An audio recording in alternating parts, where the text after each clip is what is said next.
Welcome to Model 6. In Model 6, we are talking about stress and sexual health. Let me ask you, did you know stress can reduce libido? Perhaps you are not aware of. Embrace yourself as we embark on an insightful journey in this model. Sometimes the problem isn't about your body, it's your mind. Stress, anxiety, depression, heartbreak, you name it. All these can quietly affect your sexual health, affect your relationship, confidence, and even the decisions you make. But most people have not realized the connection between stress and sexual health. So now let's start with stress. Pressure from school, money problems, family expectations, relationship drama, issues, name it. A lot of things dragging us here and there. When your mind is overwhelming, your body responds to. And when your body responds to this overwhelming nature, it responds physiologically. What happens? There will be high level of cortisol, and the increase in levels of cortisol reduces libido, it reduces arousal, it affects erection, and also affects lubrication. By so doing, there is reduced emotional intimacy. This implies that your brain enters a mode which is known as the defensive mode for protection and not a pleasurable mode. While talking about stress and sexual health, it's good to know that some people respond to stress by losing sexual interest completely or sometimes partially. But guess what? Others also get stressed and they use sexual activity on the high levels as an escape. That in some way sometimes leads to poor choices and decision making, often manifested as risky behaviors. The consequences oftentimes happen to be that of a bad one.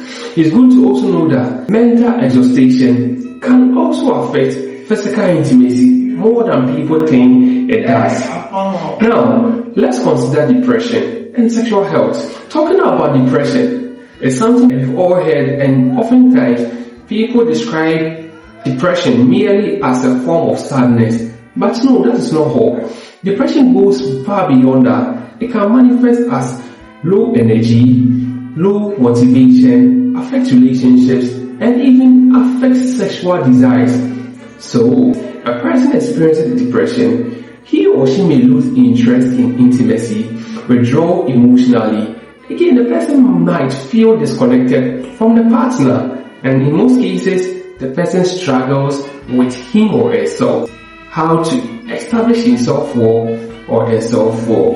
And ultimately, the relationship involving two people where one is stressed is the relationship that bears the impact. Therefore, when there's impact affect the relationship, one person may think that they don't know whether their partner loves them anymore or not. They may also begin to think that maybe they are not attractive enough, they are not handsome enough, or they are not beautiful enough. But in reality, we've been able to understand that partner may be struggling with mental health. For such reasons, TenaHealth Initiative periodically and always encourage that effective communication, open conversation with your people, your support system would do a great help than you can ever think of. It is noteworthy that mental health problem is not a sign of weakness. Again, mental health is also a call for people to get support, care, because they are also health conditions. It is more often than not that after genital intimacy or after sexual affair, there is increased level of emotional attachment. It is physiological and it is normal. So now, let's consider emotional attachment. Sex is not always just about physical intimacy or attachment.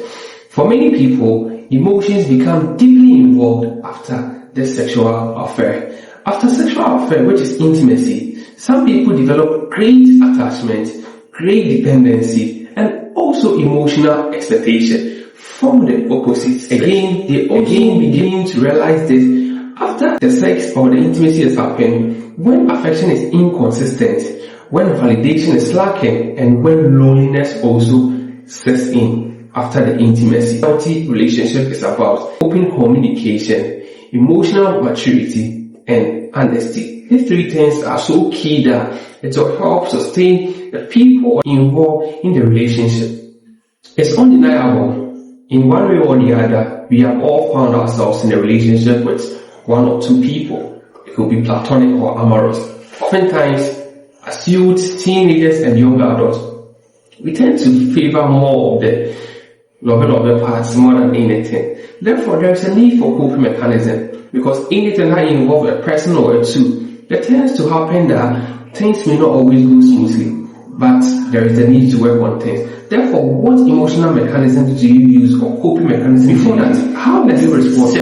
Can you respond in the comment section to this question? How do you cope with emotional pain? Do you use unhealthy coping mechanisms which involve hiding from people, that I call isolation, substance abuse, or getting addicted to pornographic movies or films, risky sexual behaviors, and emotional withdrawal? Do you use this? These may seem to temporarily solve the emotional pain, but guess what? Because it's going to provide you with temporary solution, the pain has a very likelihood of expiring. Or do you use a healthy coping strategy? Include exercising regularly, seeking counseling or therapy, healthy friendships or spiritual groups can also help you. Getting proper sleep, that's also essential. All these coping strategies are healthy and they will help ensure the elimination of the pain with little to no reoccurrence. So now, here is the key takeaway from what we've said so far. In model 6, all that we are saying is your sexual well-being is not just about your body. You shouldn't just limit it to that. It's about your emotions, your mental state, and your coping habits. Protecting your mental health is also essential in protecting your overall health.